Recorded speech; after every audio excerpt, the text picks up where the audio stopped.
There is a paragraph buried in the lease of almost every mid-tier mall in America. It was designed to protect small tenants. Instead, it set off a chain reaction that has killed more than 1,000 shopping malls and exposed hundreds of billions of dollars in commercial debt. The mechanism is called a co-tenancy clause, and one building in Connecticut shows exactly how it works. Crystal Mall opened in Waterford in 1984. 2 floors, 4 anchors, a food court with an orange Julius that teenagers treated like a second living room. By 2012, the property appraised at $153 million, backed by a commercial mortgage-backed security from UBS and Barclays. Net operating income was $11.5 million a year. Sears held the north wing, Macy's held the south. And between them, more than 100 smaller tenants paid rent calibrated to one assumption that nobody questioned, that both anchors would stay. In 2019, Sears closed its doors. In 2021, Macy's followed. And in May 2023, Crystal Mall sold at auction through JLL 10X for $9,530,000, a 94% collapse in assessed value.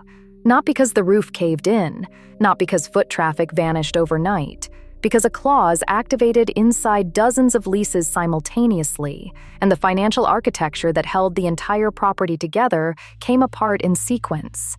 Here is exactly how that chain reaction works. Here is why it is still happening to malls across this country right now. And here is who quietly profits every single time it does. Start with what actually kept Crystal Mall alive. Not the stores, not the holiday decorations or the weekend crowds, the leases. If you walked through Crystal Mall in 2010, the experience felt permanent. The pretzel smell drifting past the fountain, killing an afternoon at Spencer's, or trying on shoes you had no intention of buying. The Macy's bags swinging past the escalator. The particular echo of a food court at noon on a Saturday. Every regional mall in America created some version of this. It was the third place between home and work, the unofficial town square for communities that had no actual town square. And for 30 years, it worked. But every one of those stores was living on borrowed structural stability, held together by a contract that assumed tomorrow would look exactly like today.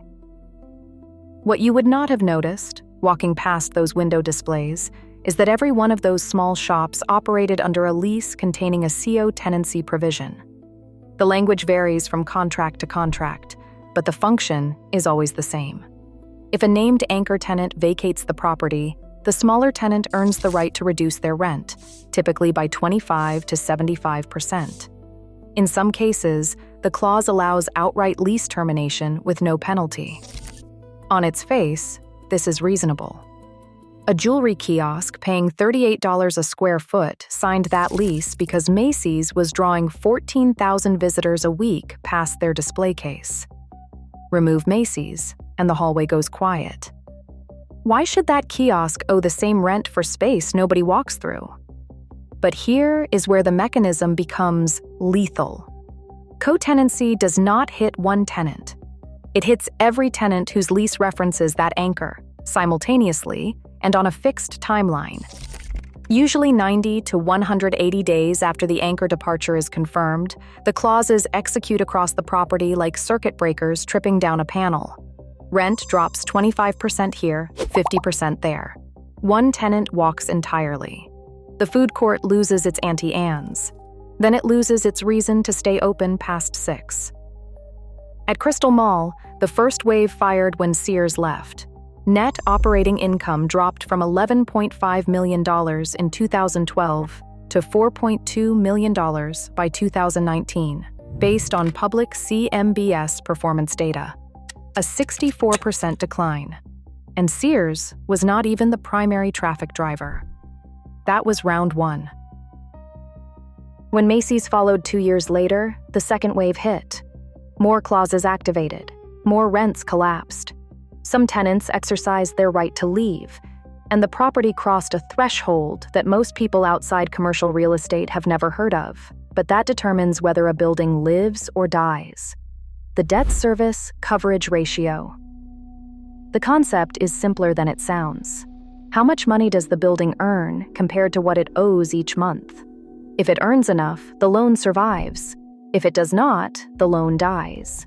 And if you own a home, run a small business, or hold a retirement account with commercial real estate exposure, this is the same quiet math that can reshape your financial life without ever making a headline. Every CMBS loan has a tripwire embedded in its covenants. The property must maintain a minimum ratio between its net operating income, also written NOI, and its annual debt payments. The standard threshold is 1.25 to 1. For every dollar the borrower owes in debt service, the property must generate at least $1.25 in income. When co-tenancy clauses slash rents across an entire mall, net operating income crashes below that ratio.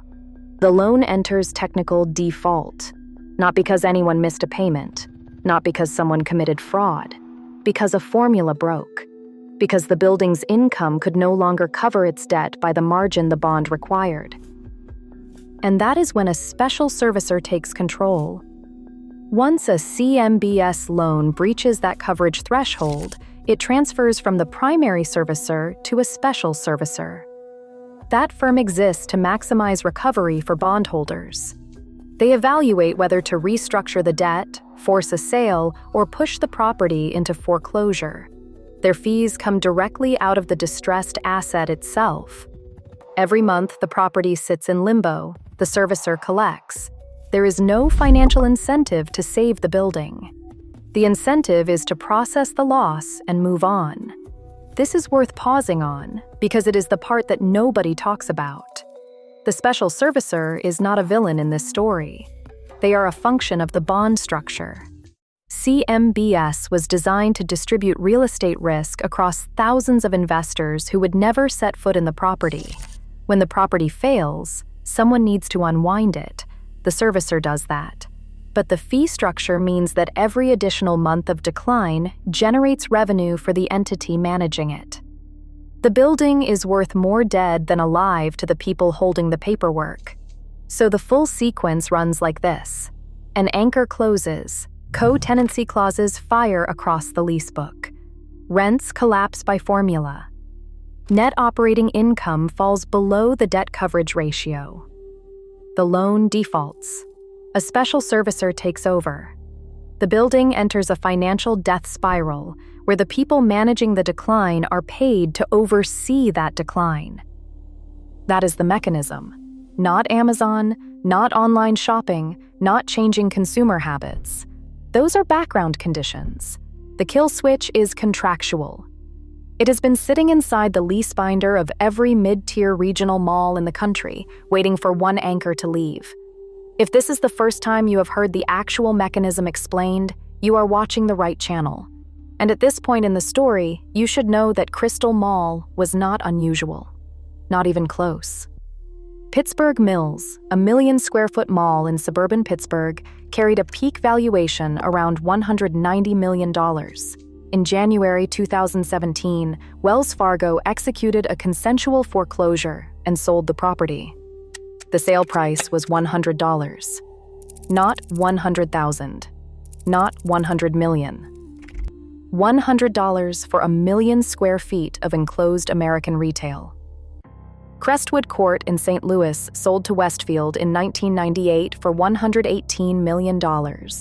By April 2014, Urban Street Group acquired it at auction for $3.6 million, a 97% loss in 16 years. Independent Center generated the largest realized retail CMBS loss on record, $149.7 million in bondholder losses from a single property. But overbuilding alone does not kill a mall. The clause does. Overbuilding just made sure there were enough malls for the clause to destroy.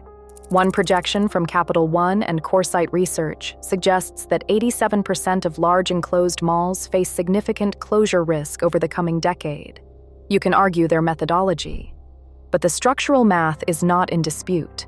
The United States has roughly 24 square feet of retail space per person. Europe has about 4.5. Japan has about 11. Even Canada, which shares most of America's suburban development patterns, has roughly 16. The United States did not just build malls. It overbuilt them by a factor of 5 relative to Europe, then wired every single lease to a co-tenancy structure that would detonate the moment anchor tenants started contracting. The last enclosed mall built in America was American Dream in New Jersey, which opened in 2019 after nearly 2 decades of construction delays and is reportedly operating at a loss. No developer is building another one. The market priced in the death of this format before most people noticed it was sick. Sears operated 2,705 stores at its peak. Fewer than 10 remain today. That is a near-complete erasure from the American retail landscape.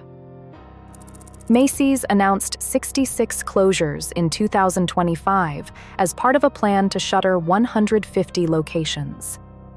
JCPenney has been cycling through bankruptcy and private ownership since 2020 with no stable footing. Every single one of those closures is a co-tenancy trigger in the mall where that store sat.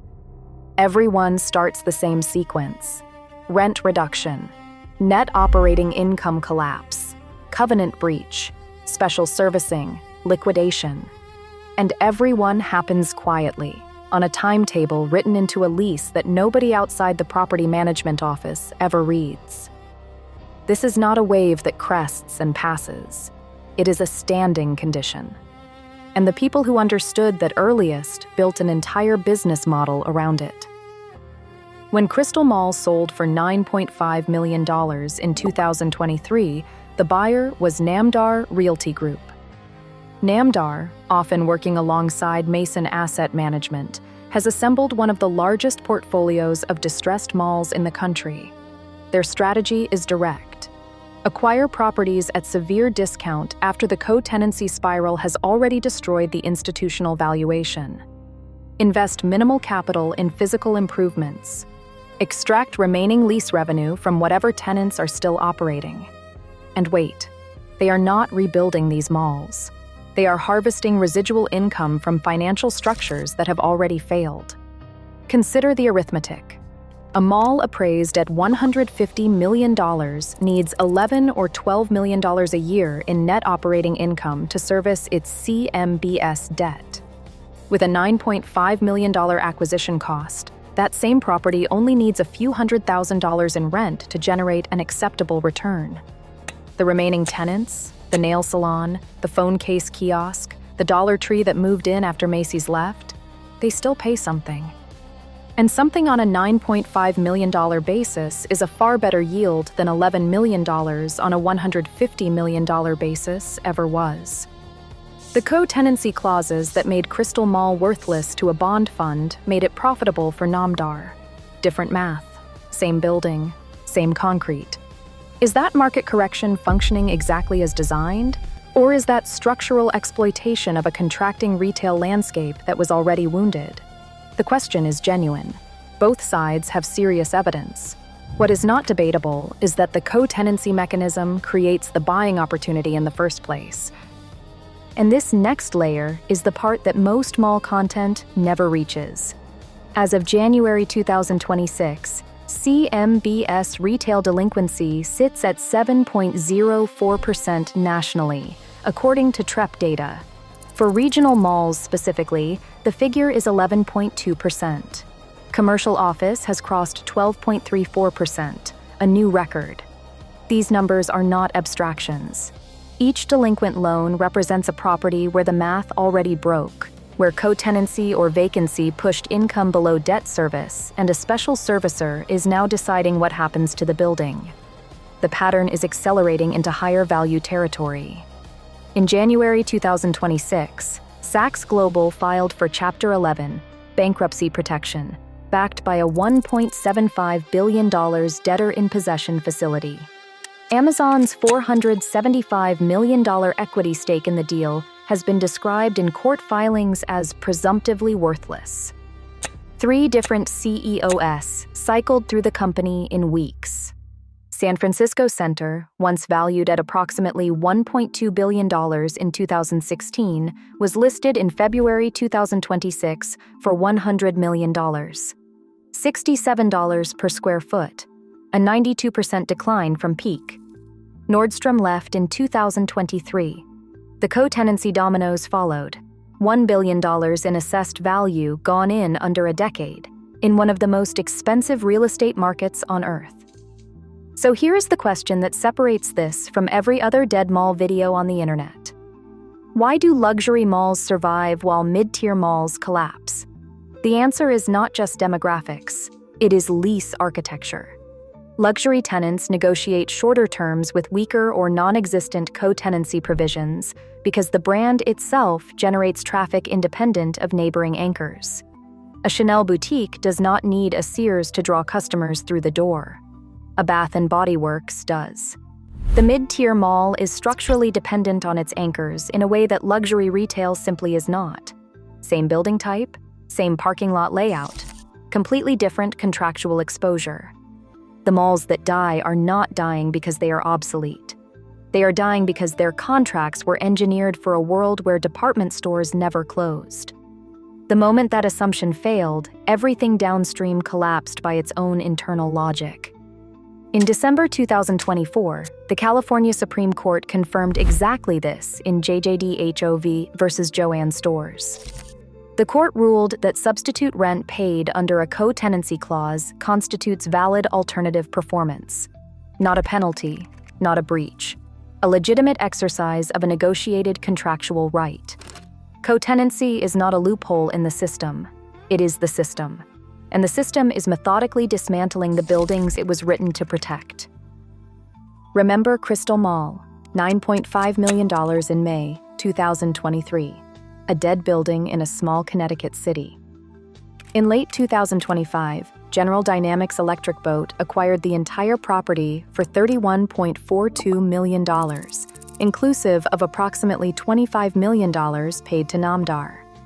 The plan is conversion to a submarine research and development facility. The Navy Columbia-class program needs manufacturing capacity, and Electric Boat needs space to grow beyond its existing Groton campus just miles away. Crystal Mall's anchor boxes and vast parking infrastructure are being repurposed for defense engineering. 3,000 to 5,000 jobs are projected by 2027. Welders, engineers, security-cleared manufacturing specialists earning twice what any mall retail position ever paid. The mall remains open through the 2026 holiday season during the transition. Families shopping for Christmas presents in a building where submarine components will be designed the following year. The food court still serves lunch. The parking lot will soon hold classified materials. $153 million, down to $9.5 million, then up to $31 million. The co-tenancy clause destroyed the first valuation. A defense contract created the third. Same concrete, same land, completely different equation. But Crystal Mall got lucky. A submarine program happened to need that exact piece of Connecticut shoreline. For the hundreds of regional malls sitting in co-tenancy death spirals across Ohio, Pennsylvania, Illinois, Florida, and California, no defense contractor is coming. No one is converting their anchor box into a research lab. The spiral has no exit clause. The anchors are gone. The provisions have fired. The special servicers are collecting their fees on the way down. And the buildings sit half-lit, a handful of remaining tenants paying reduced rent into a structure that is slowly, contractually, consuming itself. If co-tenancy is legal, and the courts have confirmed it is, and every party signed voluntarily, then who bears responsibility when a community loses its mall? The developer who wrote the lease? The anchor that closed? The CMBS market that turned a building into a bond? The special servicer who earns more the longer the decline lasts? When did the second anchor leave your mall? And what changed in the months after that? If you recognize this pattern, there is something you should know. This same debt pressure, this same cascade from anchor loss to covenant breach to financial freefall, is now consuming something else entirely.